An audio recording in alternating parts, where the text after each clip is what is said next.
अस्सलाम वालेकुम, मैं हूं शाहजेब खानजादा। हालिया हफ्तों में हुकूमत की तरफ से तहरीक इंसाफ पर सख्तियां बढ़ा दी गई हैं और फिलहाल इन सख्तियों में कमी के आसार भी नजर नहीं आ रहे हैं। कई हफ्ते बाद 2 दिसंबर को इमरान खान से उनकी बहन उज़मा खान की मुलाकात कराई गई और फिर उन्होंने इमरान खान का जारहाना पैगाम जारी किया। DGISPR ने भी उस पैगाम का सख्त अल्फाज में जवाब दे दिया और हुकूमत की जानिब से इमरान खान से फैमिली और वकला की मुलाकातों को दोबारा बंद कर दिया गया। कल भी अडियाला जेल के बाहर एक दफ़ा फिर वही सूरत हाल दोहराई गई जो गुज़िश्ता हफ्ते देखने को मिली थी। इमरान खान की बहनें और पार्टी रहनुमा इमरान खान से मिलने अडियाला जेल के बाहर पहुंचे थे, मगर मुलाकात की इजाज़त नहीं दी गई। फिर उन्होंने धरना दे दिया। रात गए धरने को मुंतशिर करने के लिए पुलिस ने एक बार फिर वाटर कैनन का इस्तेमाल किया। PTI के दावे के मुताबिक इमरान खान की बहनों अल्लामा राजा नासिर अब्बास, दीगर पार्टी रहनुमाओं, कारकुनान और पुरअमन मुजाहिरीन पर पंजाब पुलिस ने हुकूमती ईमा पर वाटर कैनन के जरिए केमिकल मिले पानी से हमला कर दिया। PTI के मुताबिक ना कोई हंगामी सूरत हाल थी, ना कोई कानूनी जवाब था और ना ही किसी किस्म का इश्तियाल था। इसके बावजूद ख़वातीन, बुजुर्गों और पुरअमन शुरका पर केमिकल वाला पानी फेंका गया, तशद्दुद किया गया और मुतअद्दिद कारकुनों को ज़बरदस्ती गिरफ्तार कर लिया गया। ये खुली फस्तायत, पुलिस गर्दी और सियासी इंतकाम की बदतरीन शक्ल है। जबकि नुमाइंदा जियो न्यूज़ शब्बीर डार के मुताबिक अडियाला जेल के बाहर गुज़िश्ता रात के धरने पर थाना सदर बैरूनी में 35 नामजद मुल्जिमान समेत 400 मुल्जिमान के खिलाफ मुकदमा दर्ज कर लिया गया और मुकदमे में इंसिदाद दहशतगर्दी एक्ट की दफात शामिल की गई हैं। मुल्जिमान में अलीमा खान, नौरीन नियाजी, उज़मा खान, कासिम खान, सलमान अकरम राजा और आलिया हमजा समेत कई दीगर PTI रहनुमा शामिल हैं। शब्बीर डार की खबर के मुताबिक मुकदमे में रियासत पर हमले की मुजरिमाना साजिश की मनसूबाबंदी की दफ़ा भी शामिल की गई है। जबकि 14 मुल्जिमान को गुज़िश्ता रात मौके से गिरफ्तार किया गया था, जिन्हें आज इंसिदाद दहशतगर्दी की अदालत में पेश कर दिया गया। मुल्जिमान पर दफ़ा 144 की खिलाफ वर्जी और पुलिस पर हमलों का भी इल्ज़ाम लगाया गया है। हुकूमत वाज़ेह कर रही है कि इमरान खान से मुलाकात में सियासी बातचीत की जाती है और वहाँ से रियासत मुखालिफ पैगाम जारी होते हैं, इसलिए मुलाकात नहीं करने दी जाएगी। आज वफाकी वज़ीर इत्तलात अता तारड़ ने नुमाइंदा जियो न्यूज़ शराज गर्देजी से बात करते हुए कहा कि उज़मा खान की मुलाकात इसलिए करवाई थी कि उन्होंने कोई वायलेशन नहीं की थी, अब उन पर भी कांटा लग गया है। मुलाकात कानून के मुताबिक होनी है, किसी की जिद पर नहीं। ISPR की प्रेसिस बिल्कुल क्लियर थी और मैंने भी इस पर बात की कि एक फैज़ न्याजी गठजोड़ देखने में नज़र आया और उस हवाले से शवाहिद भी मौजूद हैं। अब ये तो तहकीकाती जो प्रोसेस है उसमें जो शवाहिद आए हैं उस पर मबनी आगे मामले ने बढ़ना है। रात को फिर एक जो धरना था उसके ऊपर फिर वाटर कैनन का इस्तेमाल किया गया, तो क्यों नहीं मुलाकात करने दी जा रही जो पाकिस्तान तरीके? मुलाकात ना मेरी ख्वाहिश पे होनी ना किसी और की ख्वाहिश पे होनी, मुलाकात कानून के मुताबिक होनी है। कानून में जेल मैनुअल में मुलाकात के हवाले से बड़ी क्लैरिटी है कि आपने पॉलिटिकल बात नहीं करनी। मुलाकात होती है कैदी की वेलबींग पता करने के लिए, लीगल मामला डिस्कस करने के लिए, मुल्क के खिलाफ साजिश करने के लिए, इदारों को गालियां देने के लिए या सियासत करने के लिए नहीं होती। उज़मा साहिबा की मुलाकात इसलिए करवाई थी कि उनकी वायलेशन नहीं थी, उन्होंने भी वायलेशन की, अब उन पे भी कांटा लग गया। तो जो वायलेशन करेगा मुलाकात कानून के मुताबिक होनी, किसी की जिद पे नहीं होगी। मौजूदा जो लीडरशिप है तहरीक इंसाफ की, वो ये कह रही है कि बुशरा बीबी गैर सियासी खातून है, उनकी मुलाकात भी, तो आपकी नज़र में क्या बुशरा बीबी गैर सियासी थी? ये इनके अंदरूनी मामला है क्योंकि इनकी बहुत लड़ाई है अलीमा बीबी की, बुशरा बीबी की। मैं ऐसी पॉलिटिक्स में डलता नहीं। इस सारी सूरत हाल में इमरान खान के बेटों कासिम खान और सुलेमान खान ने स्काई न्यूज़ की एंकर याल्दा हकीम को इंटरव्यू दिया है, जिसमें उन्होंने इमरान खान की हिरासत के हवाले से तहफ़्फ़ुज़ात का इज़हार किया है और अपने वालिद से मुलाकात के लिए जनवरी में पाकिस्तान आने का इंदिया भी दे दिया है। अहम बात यह भी है कि अडियाला जेल में इमरान खान की अहलिया बुशरा बीबी भी कैद हैं और उनसे भी फैमिली या वकला को मिलने नहीं दिया जा रहा है। बुशरा बीबी की बहन मरियम रियाज भट्टू इस हवाले से मुसलसल आवाज़ उठा रही हैं। कल रात को जब अडियाला जेल के बाहर इमरान खान की बहनों और PTI रहनुमाओं का धरना जारी था तो मरियम रियाज भट्टू ने एक्स पर पोस्ट करते हुए लिखा कि क्या मैं अडियाला जेल के बाहर बैठे अफराद को ये याद दिलाऊं कि बुशरा इमरान भी कैद तन्हाई में हैं और 8 हफ्तों से ज़्यादा वक्त गुजर चुका है कि किसी को भी उनसे मिलने नहीं दिया गया, ना फैमिली को और ना ही वकला को। बुशरा बीबी की बहन ने इस पोस्ट में अलीमा खान, नौरीन नियाजी, सुहेल आफरीदी, जुनैद अकबर, शाहिद खटक, सलमान अकरम राजा और मुराद सईद को टैग किया। ताहम बाद में मरियम रियाज भट्टू ने यह पोस्ट डिलीट कर दी और आज सुबह उन्होंने एक और पोस्ट की जिसमें उन्होंने अडियाला जेल के बाहर इमरान खान की बहनों के साथ होने वाले सलूक को गैर इंसानी, गैर कानूनी और मजहबी और मुआशरती रिवायात के खिलाफ करार दिया और वज़ीर आला पंजाब मरियम नवाज़ को तनकीद का निशाना बनाया। PTI पर हालिया सख्तियों का सिलसिला खैबर पख्तूनख्वा में वज़ीर आला की तब्दीली के बाद से शुरू हुआ था। खैबर पख्तूनख्वा में अली अमीन गंडापुर को हटाकर सुहेल आफरीदी को वज़ीर आला बनाने के बाद वफाक और सूबे में मजीद दरार पड़ गई थी। वर्किंग रिलेशनशिप का मसला मजीद संगीन होता जा रहा था। वज़ीर आला सुहेल आफरीदी को इमरान खान से मिलने नहीं दिया गया। साथ ही हुकूमत की तरफ से खैबर पख्तूनख्वा में गवर्नर राज की धमकियां भी दी गई। ताहम इस दौरान ही वज़ीर आला खैबर पख्तूनख्वा सुहेल आफरीदी ने NFC की मीटिंग में शिरकत की और अब ये तासुर भी दिया जा रहा है कि वफाक और सूबे में तनाव में कमी आ रही है और वज़ीर आला सुहेल आफरीदी के रवैये में तब्दीली आ रही है। परसों वफाकी वज़ीर इत्तलात अता तारड़ ने हमारे प्रोग्राम में कहा कि सुहेल आफरीदी अब संजीदा हुए हैं, उन्होंने तवज्जो देना शुरू की है और रवैये में तब्दीली लाए हैं। खैबर पख्तूनख्वा में गवर्नर राज का फैसला किसी धमकी पर नहीं बल्कि तर्ज हुक्मरानी पर होना है। जबकि कल रुकन कौमी असम्बली शेर अफजल मरवत ने हमारे प्रोग्राम में कहा कि खैबर पख्तूनख्वा हुकूमत गवर्नर राज की धमकी को समझ गई है और वफाक के मुतालबात को पजीराई दे रही है। इमरान खान ने पॉलिसी शिफ्ट नहीं की, लेकिन सलमान अकरम राजा और खैबर पख्तूनख्वा हुकूमत ने पॉलिसी शिफ्ट कर ली है और इमरान खान को भिनक भी नहीं पड़ने दी गई है। जबकि आज गवर्नर खैबर पख्तूनख्वा फैसल करीम कुंडी ने भी कहा कि जहां तक गवर्नर राज का ताल्लुक है तो ये सूबाई हुकूमत पर मुनहसिर है। अगर सूबाई हुकूमत प्रॉपर्ली बिहेव करेगी, लॉ एंड ऑर्डर को ठीक करेगी, तो क्यों वफाकी हुकूमत गवर्नर राज लगाएगी। इमरान खान के हालिया पैगाम के बाद से वफाकी हुकूमत ना सिर्फ ये ऐलान कर रही है कि इमरान खान के रियासत मुखालिफ पैगामात का सिलसिला बंद होने और माफ़ी मांगने तक मुलाकात नहीं करने दी जाएगी, बल्कि ये भी वाजे कर रही है कि अब पीटीआई से सियासी मुज़ाकरात का भी यही रास्ता है। अब कोई नरमी नहीं बरती जाएगी। इन हालात में पीटीआई के लिए ना सिर्फ इमरान खान से मुलाकात और मुज़ाकरात के हवाले से मसाइल खड़े हो गए हैं, बल्कि पार्टी कई अंदरूनी इख्तलाफात का भी शिकार होती जा रही है, जिनमें सेक्रेटरी जनरल सलमान अकरम राजा की जानिब से सियासी कमेटी की दोबारा तश्कील पर इख्तलाफात, पाकिस्तान बार काउंसिल के इलेक्शन में शिकस्त पर इख्तलाफात और सीनियर रहनुमा काजी अनवर का इस्तीफा और इमरान खान की जानिब से नेशनल डिफेंस यूनिवर्सिटी की वर्कशॉप में शिरकत करने वाले पार्टी रहनुमाओं को मीर जाफर और मीर सादिक करार देने के बयान का मामला भी शामिल है। इस सारी सूरत हाल में तहरीक तहफ़्फ़ुज़ आईन पाकिस्तान के रहनुमा मुस्तफ़ा नवाज खोकर कह रहे हैं कि इमरान खान ने मैंडेट दिया है महमूद खान अचकज़ई को। क्या वाकई तहरीक इंसाफ उसकी पासदारी करते हुए आगे बढ़ेगी। 20-21 को कॉन्फ्रेंस होने जा रही है। वज़ीर आला खैबर पख्तूनख्वा के मामले खुसूसी बराए इत्तलात शफी जान हमारे साथ मौजूद है। शफी जान साहब बहुत शुक्रिया मुझे ज्वाइन करने के लिए। शफी जान साहब, वफाकी हुकूमत अब खुद कह रही है कि गवर्नर राज तो सूरत में लगेगा अगर मामला ऐसा हो और जो सूबाई हुकूमत है उसका कंडक्ट ऐसा हो। गवर्नर खैबर पख्तूनख्वा भी अब यही बात कर रहे हैं। फैसल करीम कुंडी साहब साथ में हमारे प्रोग्राम में अता तारर साहब मौजूद थे, उन्होंने कहा कि रवैये में तब्दीली आई है वज़ीर आला खैबर पख्तूनख्वा के। कल शेर अफजल मरवत साहब हमारे साथ मौजूद थे, उन्होंने कहा कि खैबर पख्तूनख्वा हुकूमत की पॉलिसी शिफ्ट हो गई है क्योंकि वो संजीदा ले लिया है उन्होंने जो गवर्नर राज है उसकी धमकी को। क्या दुरुस्त है ये? सबसे पहले शाहजेब साहब आपका शुक्रिया। जहां तक गवर्नर राज का सवाल है तो हमने पहले भी हमारी स्टेटमेंट ऑन रिकॉर्ड मौजूद है। वज़ीर आला खैबर पख्तूनख्वा की स्टेटमेंट ऑन रिकॉर्ड मौजूद है कि अगर इनको गवर्नर राज लगाने का शौक है तो ये शौक ही पूरा कर ले। ये जो एडवेंचर करना चाहते हैं या करने जा रहे हैं तो ये मिस एडवेंचर साबित होगा। गवर्नर राज के लिए जो यहाँ पे आप अगर खैबर पख्तूनख्वा में देख लें तो ऐसे कौन से हालात हैं कि गवर्नर राज की बातें कर रहे हैं या गवर्नर राज लगाने की कोशिश कर रहे हैं।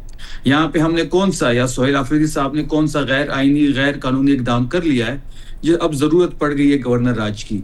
गवर्नर राज तो वहां लगना चाहिए जहां गवर्नेंस की इशू हो, जहां पे कोई गैर कानूनी गैर आईनी काम हुआ हो।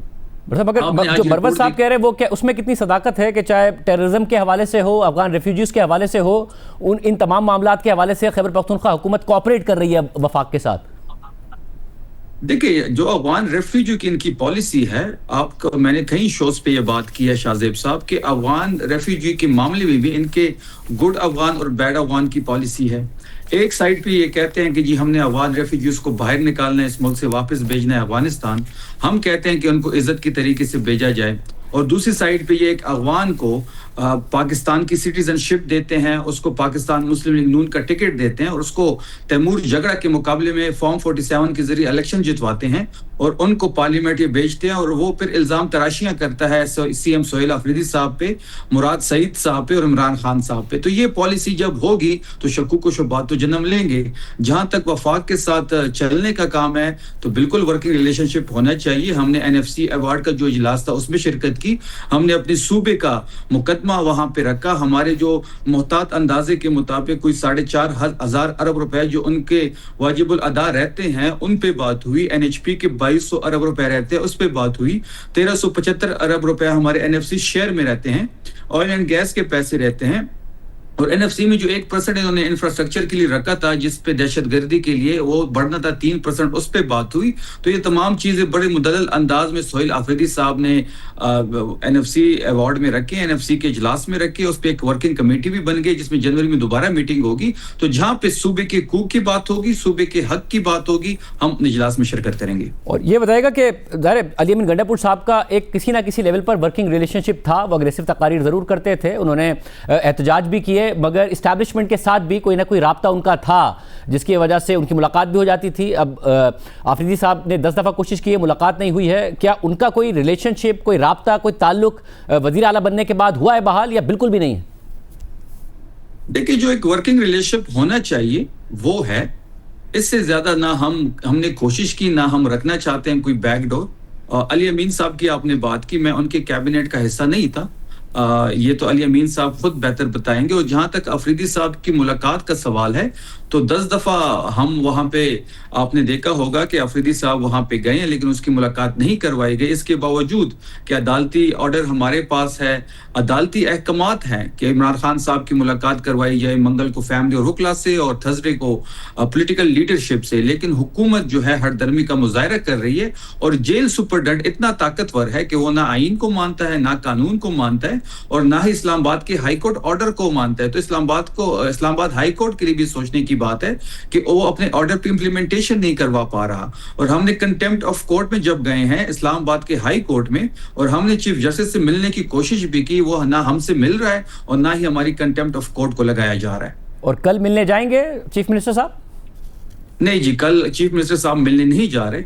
लिस्ट आ गई है, उसमें चीफ मिनिस्टर साहब का नाम नहीं है। उस पे कहीं और हमारी कमिटमेंट्स हैं। तो कल चीफ मिनिस्टर साहब अडियाला जेल नहीं जा रहे। और जो गुज़िश्ता मीटिंग हुई उज़्मा खान साहिबा की, क्योंकि चीफ मिनिस्टर साहब ने भी कहा था कि वो भी प्रोटेस्ट में हिस्सा लेंगे, वो आए नहीं मगर मुलाकात हो गई। फिर खबर ये सामने आई कि किसी ना किसी लेवल पर वफाकी हुकूमत का कोई राब्ता हुआ था, कोई अश्योरेंसेज हुई थी। क्या उसमें चीफ मिनिस्टर साहब भी शामिल थे जिसके तहत वो मुलाकात हुई थी?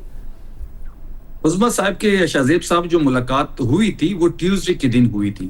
जैसे मैंने पहले वाज़ेह किया कि ट्यूसडे का जो दिन होता है वो फैमिली के और वकला का मिलने का दिन होता है। वो चीफ मिनिस्टर का मिलने का दिन था ही नहीं। चीफ मिनिस्टर साहब जो हैं वो थर्सडे को जाते हैं, क्योंकि पॉलिटिकल लीडरशिप का जो दिन होता है मिलने का इमरान खान साहब से, वो थर्सडे है। मगर वो हुआ था ना कि अगर वो मिलने नहीं दिया गया तो प्रोटेस्ट अगर बहने करेगी तो उसमें होंगे। क्या कोई राब्ता हुआ था जो उज़्मा खान साहिबा की मुलाकात हुई जिसमें चीफ मिनिस्टर साहब भी इन्वॉल्व थे? नहीं, ऐसा कोई राब्ता नहीं हुआ, ना ही चीफ मिनिस्टर साहब उसमें इन्वॉल्व थे। शाहजेब साहब, मैं एक चीज और यहाँ पे ऐड कर दूं। देखिए, जो बहनों का मिलने का दिन होता है या वकला का मिलने का दिन होता है जो ट्यूसडे होता है, पहली गैर कानूनी गैर आईनी इकदाम गवर्नमेंट करती है, क्योंकि अदालती अहकामात मौजूद हैं जिसके मुताबिक ट्यूसडे के दिन खान साहब की फैमिली के साथ मुलाकात का दिन है, उनका बुनियादी हक है। तो पहले गवर्नमेंट गैर आईनी गैर कानूनी काम करती है कि वो मुलाकात नहीं करवाती। जब मुलाकात नहीं होती तो वहां पे धरना और जुलूस होता है और वहां पे फिर मजम्मत होती है। और ये बताइएगा कि अब मुस्तफ़ा नवाज़ खोखर साहब कह रहे हैं कि इमरान खान साहब ने पूरा इख्तियार दिया है, और वो इख्तियार दिया है अचकज़ई साहब को कि वो मामलात लेकर आगे बढ़ें। और वो ये, उनकी राय ये है कि मुज़ाकरात से आगे बढ़ा जाए, सड़कों पर आने की नौबत ना आए। पार्टी इस बात को तस्लीम कर रही है, अचकज़ई साहब की अथॉरिटी को तस्लीम करती है, इस बात को मानती है कि मुकम्मल इख्तियार इमरान खान साहब ने दिया हुआ है? देखिए, तहरीक के हवाले से शाहजेब साहब जो जिम्मेदारी है वो अचकज़ई साहब को और अलामा नासिर साहब को दी गई है, और पार्टी बिल्कुल इस पे अमल दरामद भी करेगी, मनोअन तस्लीम भी करेगी कि तहरीक के हवाले से जो भी अचकज़ई साहब और अलामा साहब जो भी फैसला करेंगे, चाहे वो इस्लामाबाद मार्च हो, चाहे वो धरना हो, चाहे वो जलसा हो, जुलूस हो, मजम्मत हो या मुज़ाकरात हो, तमाम तर इख्तियारात अचकज़ई साहब और अलामा साहब के पास है। यानी पार्टी अपने तय ये फैसला नहीं करेगी अगर मुलाकातें नहीं करने दी जाती हैं, कोई भी मामलात होते हैं, जब अचकज़ई साहब गो अहेड देंगे उसके बाद ही, और अलामा नासिर साहब तो फिर उसके बाद ही आगे बढ़ा जाएगा। बिल्कुल, अगर अलामा साहब की या अचकज़ई साहब की मुलाकात इमरान खान साहब से नहीं हो रही, आगे फ्यूचर में भी ना हुई, और जो भी फैसला अचकज़ई साहब ने लिया, चाहे वो लॉन्ग मार्च के हवाले से हो, चाहे वो इस्लामाबाद आने के हवाले से हो, खैबर पख्तूनख्वा के सरहद बंद करने से के हवाले से हो, या मुज़ाकरात के हवाले से हो, पार्टी की मरकजी लीडरशिप, पार्टी की सूबाई लीडरशिप और सूबाई गवर्नमेंट उसको बैक करेगी। और क्योंकि तहरीक इंसाफ की पोजीशन ये रही है कि हुकूमत के पास इख्तियार नहीं है, मुज़ाकरात होंगे तो इस्टेब्लिशमेंट से होंगे। अगर अचकज़ई साहब सारी डेमोक्रेटिक फोर्सेस के साथ मुज़ाकरात की बात करते हैं, 2021 को इजलास भी होने जा रहा है, अगर नून लीग से भी इंगेज करने की बात करते हैं तो भी पार्टी इसकी पासदारी करेगी। शाहजेब साहब, कौमी कॉन्फ्रेंस होने जा रही है 2021 को, जिसमें पीपल्स पार्टी को भी दावत दी गई और बाकी पॉलिटिकल फोर्सेस को भी दावत दी गई है। मुस्लिम लीग नून की दावत जो है वो एक फरीक है, उसको हम फरीक समझते हैं। अभी तक उनको दावत नहीं दी गई। तमाम पॉलिटिकल फोर्सेस को जमा किया जाएगा और एक कंक्लूजन की तरफ हम जाना चाहते हैं। हम ये बताना चाहते हैं कि 9 अप्रैल से लेके आज तक जो हमारे साथ हुआ, जो हमारी पॉलिटिकल स्पेस कम की गई, जिस तरह हमें ब्रीथिंग स्पेस नहीं मिल रही, बाकी सूबों में एक अनडिक्लेयर मार्शल है जहाँ पे तहरीक इंसाफ का जलसा जुलूस नहीं हो सकता। इवन आपने 1 to 9 के लाहौर के हल्के में जो इलेक्शन था, वहां पे हमारा जो इलेक्शन मटेरियल होता है, पोस्टर होता है, बैनर होता है, वो नहीं छोड़ा गया, रैलियां हमारी नहीं छोड़ी गई, हमारे पोलिंग एजेंट्स को नहीं छोड़ा गया। तो ये सारी चीजें हम तमाम पॉलिटिकल फोर्सेस के साथ, सिविल सोसाइटी से ताल्लुक रखने वाले लोगों के सामने रखेंगे और एक कंक्लूजन की तरफ बढ़ेंगे। वैसे ये भी बताएगा कि इमरान खान साहब के बेटों ने जनवरी में आने का इंदिया दिया है, पार्टी इस हवाले से क्या तैयारी कर रही है? पार्टी इस हवाले से इन लूप है? देखिए, इमरान खान साहब की साहबजादों का इंटरव्यू आपने कवर भी किया होगा और उस पर बात भी सुबह से हो रही है। उन्होंने जनवरी में पाकिस्तान आने का अंदिया भी दिया है और वीजा भी अप्लाई किया है। अगर पाकिस्तान आते हैं तो उनका बुनियादी हक है वो अपने वालिद इमरान खान साहब से मिले और पीटीआई जो है उनके साथ खड़ी होगी। सब पार्टी इस वक्त सोच क्या रही है, क्योंकि ज़ाहिर हुकूमत का कॉन्फिडेंस बढ़ता जा रहा है, अगर मुलाकात नहीं करने दी जाती है, अदालती ऑर्डर्स के बावजूद नहीं करने दी जाती है, धरना हो, वाटर कैनन का इस्तेमाल किया जाता है, ये वही हुकूमत करती है जिसको ये एतमाद हो कि आगे से रिस्पांस नहीं आएगा, आगे से उतना बड़ा क्राउड आप नहीं पुल कर पाएंगे या इतने ऑर्गेनाइज नहीं कर पाएंगे। पार्टी समझती है कि एहतजाज का वक्त है, सड़कों पर आने का वक्त है, या हुकूमत का कॉन्फिडेंस दुरुस्त है कि आप लोग इतना क्राउड नहीं पुल कर पाएंगे इसलिए वो ये सब कर रही? देखिए, ये खुशफहमी है हुकूमत की। आपने देखा होगा कि खैबर पख्तूनख्वा में इस वक्त सुहेल आफरीदी साहब मुतअद्दिद जलसे कर चुके हैं। मेरे हल्के को हार्ट में आपने कवर किया होगा, उससे पहले पेशावर में जलसा था, चारसदा, करक, खैबर में जलसे हुए। जो क्राउड वहां पे आ रहा है, जो एक उम्मीद नजर आ रही है खैबर पख्तूनख्वा के लोगों को सुहेल आफरीदी साहब की शक्ल में, उसको सुनने के लिए, उनका खिताब सुनने के लिए जो जमा होते हैं, और जो हम मैस मोबिलाइजेशन कर रहे हैं, जो जलसे हो रहे हैं मोबिलाइजेशन है, या हम इंटरेक्शन कर रहे हैं अपनी आवाम से, अपनी खैबर पख्तूनख्वा के लोगों से, वर्कर से, वोटर से। आपने देखा होगा कि हमने तमाम चीजें ऑन रिकॉर्ड ले आए हैं। हमने सीएम पंजाब को खत लिखा, हमने पीएम को फोन पे कहा कि हमारी मुलाकात करवाई जाए, उसने कहा मैं पूछ के बताता हूं, अभी तक उसका जवाब नहीं मिला। हमने चीफ जस्टिस साहब को मुतअद्दिद बार कॉल्स की मुलाकात के हवाले से, सीएम खैबर पख्तूनख्वा ने, उसका जवाब नहीं मिला। हम इस्लामाबाद हाई कोर्ट गए, उसके हुक्मनामे पे अमल दरामद नहीं हो रहा। हम दोबारा कंटेम्प्ट ऑफ कोर्ट में गए, वो डेट हमारी नहीं लगाई जा रही। हमने एक अलामती धरना भी वहां पे 18 घंटे का सीएम खैबर पख्तूनख्वा ने अलॉन्ग विद कैबिनेट मेंबर्स और पार्लियामेंटेरियंस वर्कर ने दिया। ये तमाम चीजें हम ऑन रिकॉर्ड ला चुके हैं। इसके बाद हमने फैसला किया था और हमने अनाउंस किया था कि हम अपनी आवाम के पास जाएंगे और ये सारा मुकदमा हम आवाम के सामने रखेंगे कि हमारी सुनवाई कहीं नहीं हो रही, पीएम जवाब नहीं दे रहा, अदालत में हमारे केसेस नहीं लग रहे। अब जो आवाम फैसला करेगी उसको मनो तस्लीम किया जाएगा। जो यहाँ पे जज्बात हैं, जो यहाँ पे नारे लगाए जाते हैं, जो डिमांड्स वर्कर की तरफ से किए जाते हैं, वो भी आप सबको पता है। तो ये जो मैस मोबिलाइजेशन खैबर पख्तूनख्वा में हो रही है, ये तहरीक की तैयारी है। जो भी अचकजई साहब जो उनको जिम्मेदारी दी गई है, वो तहरीक का ऐलान करेंगे या कोई तारीख का ऐलान करेंगे, इस्लामाबाद आने का या लॉन्ग मार्च का, या जो भी वो प्लान देंगे, आप देखेंगे खैबर पख्तूनख्वा से लाखों लोग सुहेल आफरीदी साहब की क़यादत में आएंगे। वैसे इस सब में फिर खबर आई है कि फवाद चौधरी, इमरान इस्माइल और महमूद मौलवी जो हैं वो मुतहर्रिक हुए हैं और इस्टेब्लिशमेंट में के साथ भी कोई ना कोई राब्ता उनका मौजूद है और उनका जो फोकस है वो कोट लखपत पर मरकूज़ होगा। कुछ ओवरसीज़ पाकिस्तानीज़ को भी उन्होंने इन्वॉल्व किया है और आगे किसी ना किसी तरीके से ब्रिज किया जाए, जो गैप है, इख्तिलाफात को कम किया जाए। तहरीक इंसाफ की लीडरशिप इस हवाले से है इन लूप? शाहजेब साहब, खैबर पख्तूनख्वा की बात करें या आप पाकिस्तान तहरीक इंसाफ की बात करें, तो उसमें जो मैंडेट है, जो इख्तियार है, वो इमरान खान साहब के पास है। अब जो फवाद चौधरी साहब या इमरान इस्माइल साहब या मौलवी महमूद साहब जिस चीज का अंदिया दे रहे हैं या जो वो कोशिश कर रहे हैं, तो इसमें ये बहुत बड़ा एक सवाल पैदा होता है कि पश्तून जिरके के मुताबिक या आम जहाँ पे इश्यूज होते हैं, वहां पे जब आप दो फरीक के दरमियान बातचीत करते हैं तो आपको इख्तियार दिया जाता है। आप दोनों फरीकैन से इख्तियार लेते हैं, तब आप जाके उस पर कोई स्टेप फॉरवर्ड करके बातचीत करते हैं। तो खैबर जो तहरीक इंसाफ का इख्तियार है वो तो इमरान खान साहब के पास है। अब फवाद चौधरी साहब या इमरान इस्माइल साहब किस मैंडेट में ये बातचीत करेंगे दूसरे फरीक से, ये भी बहुत बड़ा सवालिया निशान है। और इमरान इस्माइल और फवाद चौधरी साहब का ताल्लुक पाकिस्तान तहरीक इंसाफ से तो नहीं है, वो तो IPP ज्वाइन कर चुके थे। जब पाकिस्तान तहरीक इंसाफ पे सख्त टाइम आया, इमरान खान साहब पे सख्त टाइम आया, तो ये लोग वीडियो कॉन्फ्रेंस करके और प्रेस कॉन्फ्रेंस करके पाकिस्तान तहरीक इंसाफ छोड़ चुके हैं। तो ये बहुत बड़ा एक गैप भी है और बहुत बड़ा सवाल है कि ये जो मैंडेट है इनके पास, वो पाकिस्तान तहरीक इंसाफ की तरफ से इनको किसने दिया और ये क्या बातचीत करेंगे। बहुत शुक्रिया शफी जान साहब की गुफ्तगू। आपने प्रोग्राम में ब्रेक शामिल करते हैं, एक और अहम इशू है, उसकी तफसीलात आपके सामने रखेंगे ब्रेक के बाद। वफाकी तहकीकाती इदारा FIA मुसलसल तनाज़ात की जद में है और अब इससे जुड़ा एक और मामला सामने आ रहा है। कल वफाकी वज़ीर बराए ओवरसीज़ पाकिस्तानीज़ चौधरी सालिक हुसैन ने इंकिशाफ किया था कि हालिया दिनों में मुकम्मल दस्तावेजात के बावजूद बाज़ मुसाफिरों को एयरपोर्ट्स पर ऑफलोड किया जा रहा है। और चौधरी सालिक हुसैन के मुताबिक वज़ीर आज़म शहबाज शरीफ ने इस मामले का फौरी नोटिस लेते हुए एक खुसूसी कमेटी भी कायम कर दी है। इससे पहले नवंबर के आखिर में वफाकी वज़ीर दाखिला मोहसिन नकवी भी इसी नौयत के खदशात के तनाजुर में इस्लामाबाद एयरपोर्ट का दौरा कर चुके हैं, जबकि आज FIA के डायरेक्टर जनरल रिफत मुख्तार ने कौमी असम्बली की कायमा कमेटी बराए ओवरसीज़ पाकिस्तानीज़ और इंसानी हुकूक के इजलास में ऑफलोड किए गए और मुख्तलिफ ममालिक से डिपोर्ट होने वाले पाकिस्तानियों से मुतालिक मुतादिद अदाद-ओ-शुमार पेश किए। इस मौके पर उन्होंने ये भी बताया कि गुज़िश्ता एक साल के दौरान FIA के 180 एहलकारों को बरतरफ किया जा चुका है। इन इंकिशाफात के बाद FIA की मजमूई कारकर्दगी पर मज़ीद सवालात भी उठ रहे हैं, क्योंकि इससे पहले इंसानी स्मगलिंग से मुतालिक मामलात में गफलत और करप्शन के इल्ज़ामात पर इदारे के मुतादिद एहलकारों को नौकरी से फारिग किया जा चुका है। सिर्फ यही नहीं, FIA का साइबर क्राइम विंग, जो अप्रैल में national cyber crime investigation agency के तौर पर एक अलग इदारा बना था, उस पर भी करप्शन और इख्तियारात के नाजायज़ इस्तेमाल के संगीन इल्ज़ामात सामने आ चुके हैं।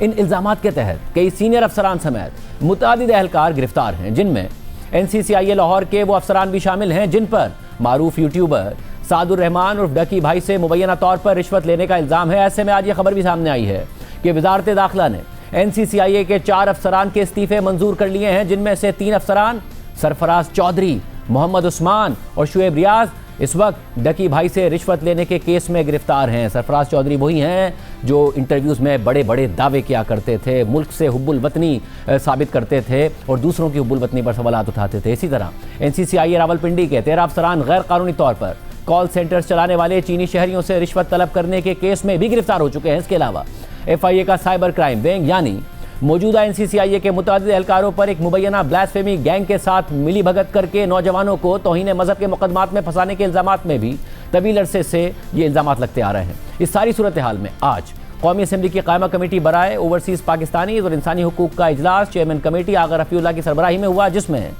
FIA के डायरेक्टर जनरल ने हैरानकुन अदाद-ओ-शुमार पेश किए।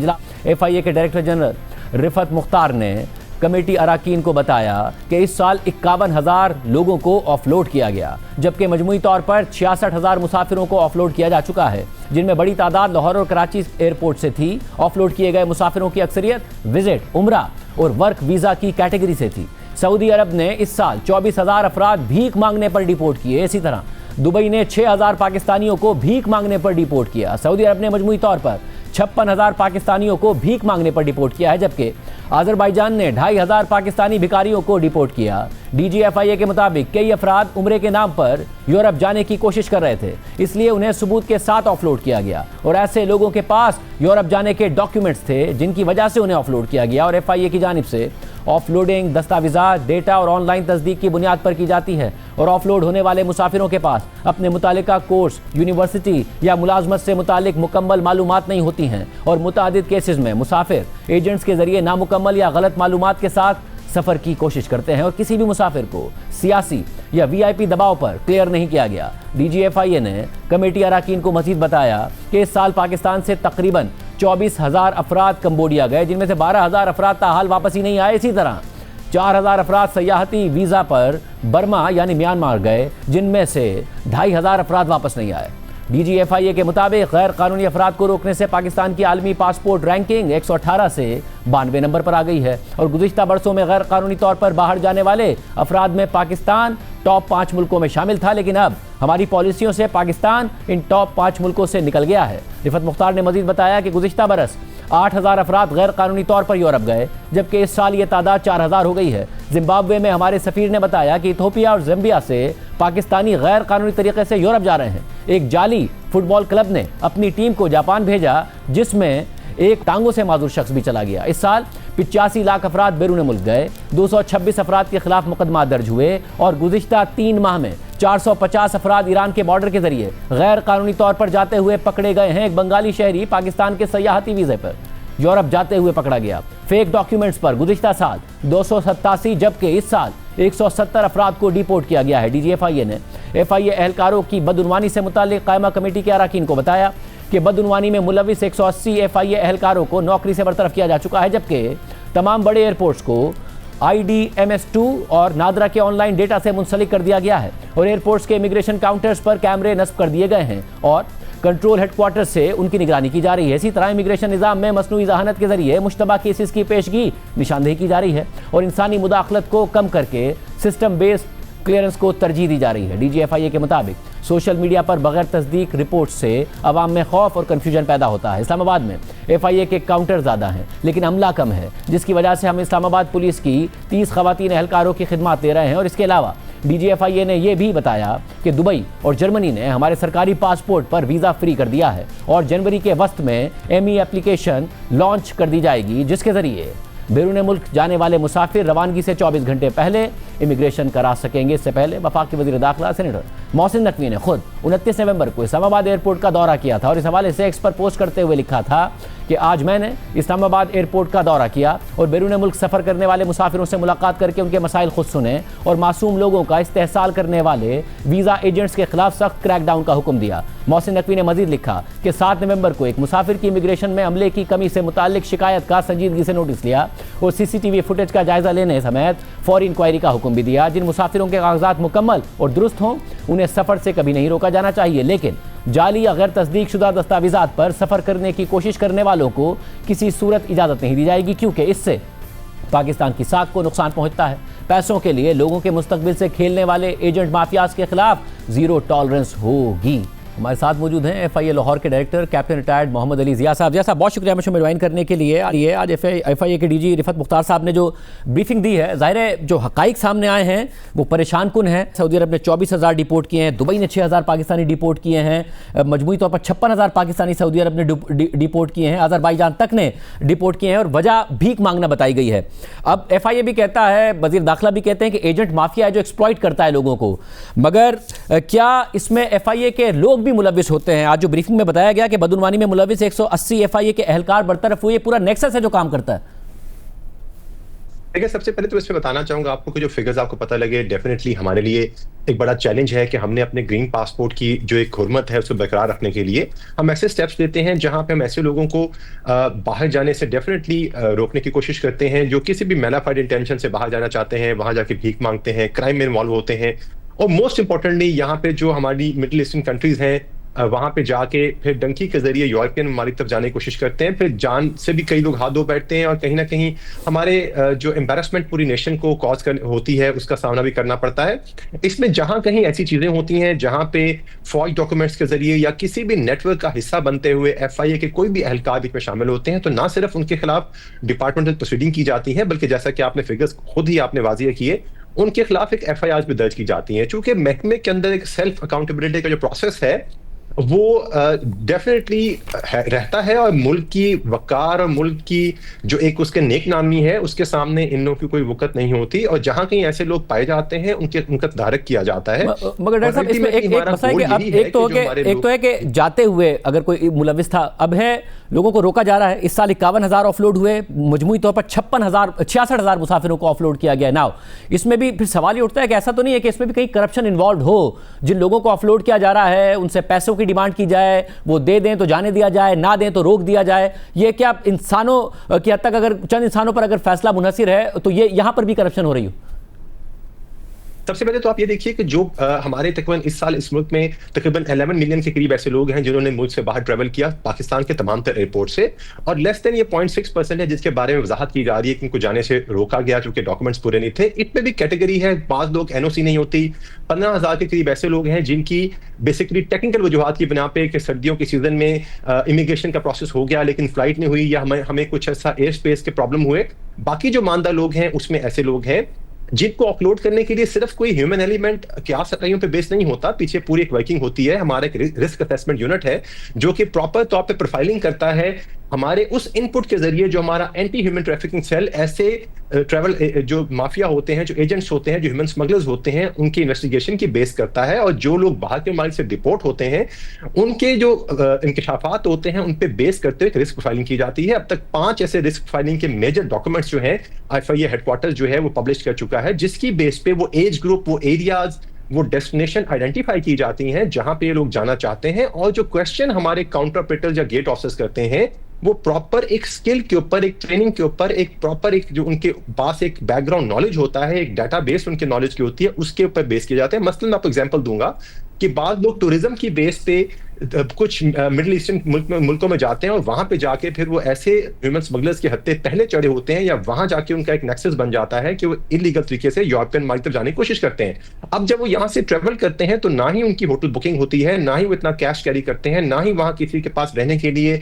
उनके पास कुछ जगह होती है। और इसी तरह बाज लोग जो मजहबी रसूमात के लिए उम्रे पे या ज़ियारतों पे जाने की कोशिश करते हैं, वो 2-3 माह का ऐसा वीजा ले लेते हैं ताकि वहां जाके भीख मांग सकें। ना उनका फाइनेंशियल बैकग्राउंड ऐसा होता है, ना उनके कोई इस तरह से पुरानी उनकी हिस्ट्री में चीजें इस तरह की हमारे सिस्टम के अंदर ऐड होती हैं। सो ये सारी जो एक्सरसाइज की जाती है प्रॉपर एक एनालिसिस बेस्ड प्रोसीजर के ऊपर की जाती है। ये क्या सराइयों पे या human judgment merely without any training नहीं होती है। इसके मतलब इसमें और इंप्रूवमेंट, क्योंकि आज जी साहब ने एक एप्लीकेशन की भी बात की, इसमें मजीद इंप्रूवमेंट कैसे आ सकती है कि एक इंसान है वो एयरपोर्ट गया और उसे पता चला कि मैं सफ़र नहीं कर सकता हूं, और ज़ाहिर है बहुत कुछ मजदूर भी ट्रैवल करते हैं, ज़ाहिर है हमें कंसर्न्स दूर करने हैं अपने दोस्त ममालिक के। अगर दुबई यूएई अगर वीज़े नहीं दे रहा है, सऊदी अरब ने भी कंसर्न्स रेज किए हैं, वो लोगों को डिपोर्ट कर रहा है, बट इसको मजीद इंप्रूव करना के बजाय इसके कि लोग जाएँ उन्होंने अचानक पता चले और फिर ये सवाल उठे कि कहीं ऐसा तो नहीं है कि कोई कुछ अशखास फैसला कर रहे हैं जिसमें करप्शन का एलिमेंट है, उसको और इंप्रूव किया जाए।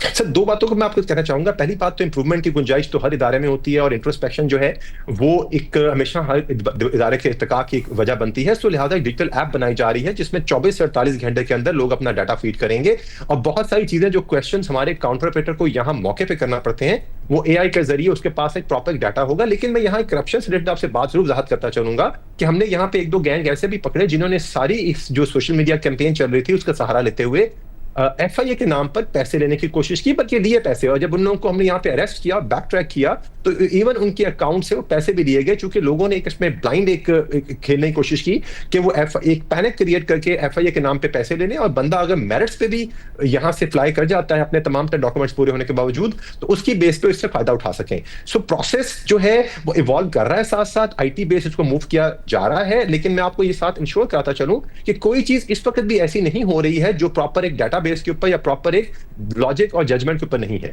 मतलब मुझे ये भी बताएगा, क्योंकि ज़ाहिर है एफआईए का बतौर इदारा एक बहुत ही अहम रोल है पाकिस्तान में, और बहुत अहम मामलात के हवाले से अहम रोल है। अब जितने पिछले दिनों कुछ स्कैंडल सामने आए, चाहे वो ह्यूमन ट्रैफिकिंग के हवाले से हो तो आया कि एफआईए के कुछ अफसरान भी इसमें मुलविस हैं, फिर कुछ यूट्यूबर्स के हवाले से मामला आया तो हमने देखा कि जो बढ़ चढ़ कर इंटरव्यूज़ देते थे वो खुद रिश्वत में और इस मामलात में मुलविस पाए गए। फिर पिंडी से कार्रवाई ज़ाहिर इदारा खुद कर रहा है। फिर एनसीसीआई बना तो उसमें भी हमने देखा कि क्या मामलात हुए। इदारा इस हवाले से कर क्या रहा है कि लोगों का कॉन्फिडेंस बहाल हो इदारे के ऊपर कि अगर यहां से कार्रवाई हो रही है तो मेरिट पर हो रही है। तो देखिए, इदारा यही कर रहा है जो पता है आपको। इदारा कर रहा है तो ये फिगर्स आप तक हैं। इदारा इन लोगों को सामने लेके आ रहा है तो आपको आज ये सारी मालूमात है। ये सारी की सारी मालूमात आपको खुद हमारे डायरेक्टर जनरल दे रहे हैं। ये सारी की सारी मालूमात जब उन पे एफआईआर दे रहे हैं तभी आपके सामने आ रही हैं। वही लोग जिनकी तरफ आपने इशारा किया उनके ऊपर महकमे ने अपना हाथ पहले रखा। आप चेक कीजिए कि इन तमाम लोगों के ऊपर या जिन लोगों का इजहार हमारे डायरेक्टर जनरल ने आज मीटिंग में किया, क्या किसी खबर के बाद इनके खिलाफ एक्शन किया गया? नहीं। इन सब के खिलाफ एक्शन महकमे ने अपनी सेल्फ अकाउंटेबिलिटी के तहत किया और फिर उसको पब्लिश किया। यानी कहीं पे भी हमने मगर इसमें एक मसला है ना, एक मशहूर शख्सियत पर हाथ डाला, बहुत सारे इंटरव्यूज दिए, सामने आए, उस मशहूर शख्सियत की जो अहलिया है उसने भी जब शोर मचाया तब मामलात हुई है। पता नहीं कितने अरसे से कितने लोगों के साथ ये सब कर रहे थे और इतने सीनियर अफसर बने हुए थे। तो देखिए, उस केस की तफ्तीश एफआईए कर रहा है और बाय चांस लाहौर नहीं हमारा जोन ही उसकी तफ्तीश कर रहा है। सो तफ्तीश की बहुत सारी चीजें हैं जिसपे अगर मैं कबल तक बात करूंगा तो शायद उसके जो फाइनल रिजल्ट्स को असरअंदाज करेंगी। लेकिन आप ये देखिए कि फिर भी जो भी एविडेंस हमारे सामने आए, एविडेंस चीजें हमारे सामने आई, उनको गिरफ्तार किया गया, उनको प्रोसिक्यूट किया जा रहा है और किसी तरह से उनके साथ रियायत नहीं बरती जा रही। और इसी तरह हमारे इमिग्रेशन के मामलात में या बाकी मामलात में भी, क्योंकि खुद एफआईए एक एंटी करप्शन का इदारा है जो कि बाकी भी फेडरल इदारों के खिलाफ अपना यही किरदार अदा करता है। और जहां बारी अपने आप पे आती है तो लाजमी तौर पे ऐसे चंद अफराद की वजह से हम अपने महकमे में काम करने वाले वो डेडिकेटेड जो हजारों सैकड़ों लोग हैं, किसी तरीके हम उन पे ब्लेम नहीं आने देंगे। बहुत शुक्रिया नाज़रीन, गुफ्तगू आपने सुनी। एक और अहम मामला हुआ है जस्टिस जहांगीरी के हवाले से, उन्होंने कुछ अहम नकात उठा दिए हैं। बात करेंगे ब्रेक के बाद।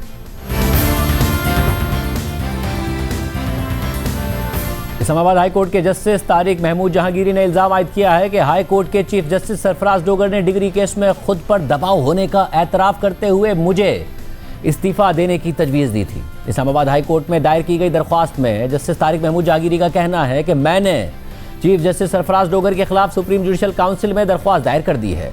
उनको डिग्री केस की समाज से अलग हो जाना चाहिए। दरख्वास्त में जस्टिस तारिक महमूद जहांगीरी का कहना है कि इस अदालत में जज के तौर पर मेरी तकर्री को चैलेंज किया गया है। इस बुनियाद पर कि मेरे पास मौजूद LLB की डिग्री इनवैलिड है और इसी वजह से मैं ये ओहदा रखने का अहल नहीं हूँ। मौजूदा दरख्वास्त इस मकसद के लिए दायर की जा रही है कि एक फुल कोर्ट तश्कील दिया जाए जिसमें मौजूदा बेंच की सरबराही करने वाले चीफ जस्टिस सरफराज डोगर शामिल ना हों और वो 2 दीगर जजेस भी शामिल ना हों जो सिंध हाई कोर्ट और बलूचिस्तान हाई कोर्ट से इस अदालत में ट्रांसफर होकर आए हैं। चीफ जस्टिस सरफराज डोगर के इस अदालत में तबादले और बतौर चीफ जस्टिस तकरूरी को सुप्रीम कोर्ट में चैलेंज किया गया था। इसी तरह जस्टिस खादिम हुसैन सुमरो और जस्टिस मोहम्मद आसिफ के तबादलों को भी पटिशन के जरिए चैलेंज किया गया था। मैं खुद भी इस ट्रांसफर पटिशन में एक दरख्वास्त गुजार था, जबकि चीफ जस्टिस सरफराज डोगर और दोनों दीगर ट्रांसफर शुदा जजेस इस पटिशन में जवाब दहिंदा थे। ये ट्रांसफर पटिशन सुप्रीम कोर्ट के 5 रुकनी बेंच ने 19 जून 2025 को जारी किए गए एक मुख्तसर हुक्म के जरिए 3 के मुकाबले में 2 की अक्सरियत से खारिज कर दी थी। ताहम चीफ जस्टिस के इस्लामाबाद हाई कोर्ट में तबादले से मुतासरा दीगर फरीकैन की जानिब से दायर की गई इंट्रा कोर्ट अपीलें इस वक्त वफाकी आईनी अदालत में ज़ेर समात हैं। चूँकि इस अदालत के चीफ जस्टिस सरफराज डोगर के तबादले और बतौर चीफ जस्टिस तकरूरी को दीगर अफराद के साथ साथ मैंने खुद भी चैलेंज किया था, इसलिए शाइस्तगी का तकाजा ये था कि चीफ जस्टिस इब्तिदाई से इस पटिशन की समाअत ना करते। इसके बरक्स चीफ जस्टिस ने अपने इंतजामी इख्तियारात इस्तेमाल करते हुए इस पटिशन को एक डिवीजन बेंच के सामने मुकर्रर कर दिया, जिसके नतीजे में इस्लामाबाद हाई कोर्ट के अंदर इंट्रा कोर्ट अपील के हक से मैं महरूम हो गया। इसके अलावा चीफ जस्टिस ने 16 जून 2025 को इस पटिशन को एक ऐसे डिवीजन बेंच के सामने मुकर्रर कर दिया जिसकी सरबराही वो खुद कर रहे थे, जबकि बेंच का दूसरा रुकन एक एडिशनल जज था जिसकी आइंदा तौसीक का इन्हिसार चीफ जस्टिस सरफराज डोगर की सिफारिश पर है। इसी रोज यानी पहले ही दिन चीफ जस्टिस ने एक हुक्मनामा जारी करते हुए मुझे अदालती काम अंजाम देने से ही रोक दिया। हालांकि ये मामला महज एतराज़ात के केस के तौर पर मुकर्रर था और दरख्वास्त गुजार भी इस पर दलाइल देने के लिए मौजूद नहीं था। बाद में यह हुक्मनामा सुप्रीम कोर्ट ने 30 जून 2025 के हुक्म के जरिए कलअदम करार दे दिया और यह बात काबिल जिक्र है कि खुद अटॉर्नी जनरल ने भी एतराफ़ किया कि वो इस हुक्म का दिफा नहीं कर सकते। सुप्रीम कोर्ट की जानिब से इस बेंच को वाज़ेह हिदायत दी गई थी कि वो पहले दफ्तरी एतराज़ात का फैसला करे और फिर कानून के मुताबिक आगे बढ़े। इसके बावजूद इस बेंच ने पटिशन के काबिल समाअत होने का फैसला किसी नोटिस या समाअत के बगैर ही कर दिया। ये ना सिर्फ सुप्रीम कोर्ट के हुक्म की खुली खिलाफ वर्जी थी, बल्कि ये बात भी इंतहाई संगीन है कि मुझे काबिल समाअत होने के मामले पर कोई नोटिस नहीं दिया गया और इस हकीकत के बावजूद कि मैं इस मुकदमे में बुनियादी जवाब दहिंदा हूँ और मैंने सुप्रीम कोर्ट से अपने हक में हुक्म हासिल किया था। मुझे असल मुकदमे में जवाब जमा कराने के लिए महज 3 दिन दिए गए। 15 दिसंबर 2025 को मैं बजाते खुद अदालत में पेश हुआ और अदालत को आगाह किया कि मुझे कानून के मुताबिक ना तो पटिशन का मेमो फराहम किया गया है और ना ही मुकदमे का रिकॉर्ड दिया गया है। मैंने वकील मुकर्रर करने के लिए मोहलत तलब की और मेरी जानिब से मुनासिब वक्त देने की दरख्वास्त के जवाब में चीफ जस्टिस सरफराज डोगर ने सिर्फ 3 दिन की मोहलत दी और मुकदमा 18 दिसंबर के लिए मुलतवी कर दिया। अब तक दिए गए यकतरफा एक्स पार्टी अहकामात जिस गैर शाइस्ता उजलत के साथ सादिर किए गए हैं वो इस बात को वाज़ेह करते हैं कि चीफ जस्टिस सरफराज डोगर एक गैर जानिबदार मुनसिफ नहीं हैं, बल्कि पहले से तयशुदा जहन के साथ बैठे हैं जिसका मकसद एक मुकर्ररा वक्त के अंदर मेरे खिलाफ मनफी फैसला देना है। और बयान किए गए हालात के पेश नज़र ये बात बिल्कुल वाज़ेह है कि चीफ जस्टिस सरफराज डोगर मेरे खिलाफ जानिबदार हैं या कम अज़ कम जानिबदारी का वाज़ेह तासुर मौजूद है और यही बात चीफ जस्टिस को मेरे खिलाफ दायर इस पटिशन की समाअत के लिए नाअहल करार देने के लिए काफ़ी है। लिहाजा ये पटिशन जिसके ज़रिए इस अदालत में जज के तौर पर मेरी तकरीरी को चैलेंज किया गया है, चीफ जस्टिस सरफराज डोगर नहीं सुन सकते, क्योंकि इस्लामाबाद हाई कोर्ट में उनके तबादले और बतौर चीफ जस्टिस तकरीरी को इससे कबल मैं खुद चैलेंज कर चुका हूँ, बिलखुसूस इस पस मंज़र में कि चीफ जस्टिस ने बतौर डिवीजन बेंच के सरबराह पहले ही मनमाने और गैर कानूनी अहकामात सादिर किए हैं। ये बात भी काबिल तवज्जो है कि 28 अक्टूबर 2025 के हुक्म के ज़रिए जस्टिस खादिम हुसैन सुमरो जो उन जजेस में शामिल थे जिनका तबादला मैंने चैलेंज किया था, इस पटिशन की समाअत से खुद को अलग कर चुके हैं। लिहाजा शाइस्तगी का तकाजा ये है कि इस पटिशन की समाअत के लिए जो बेंच तश्कील दिया जाए उसमें ऐसा कोई रुकन शामिल ना हो जो माजी में मुझसे अदालती कार्रवाई के सबब मुखालफाना ताल्लुक़ रखता हो। मजीद ये कि जब यह मामला चीफ जस्टिस सरफराज डोगर के सामने ज़ेर समाअत था तो उन्होंने इस ज़ेर इल्तवा मामले पर दीगर अफराद के साथ साथ मुझसे भी गुफ्तगू की। उन मुलाकातों के दौरान चीफ जस्टिस ने इस बात का एतराफ़ किया कि मेरे खिलाफ इस मुकदमे को जल्द अज जल्द निपटाने के लिए उन पर शदीद दबाव डाला जा रहा है। चीफ जस्टिस सरफराज डोगर ने बराह रास्त और बिलवास्ता तौर पर यह तजवीज़ भी दी कि अगर मैं एक पोस्ट डेटेड इस्तीफ़ा उनके हवाले कर दूं और वो उसे बतौर अमानत अपने पास रख लें तो इससे चीफ जस्टिस पर दबाव डालने वालों को मुतमईन किया जा सकेगा और अदालत की कार्रवाई मौखर करने में भी मदद मिलेगी।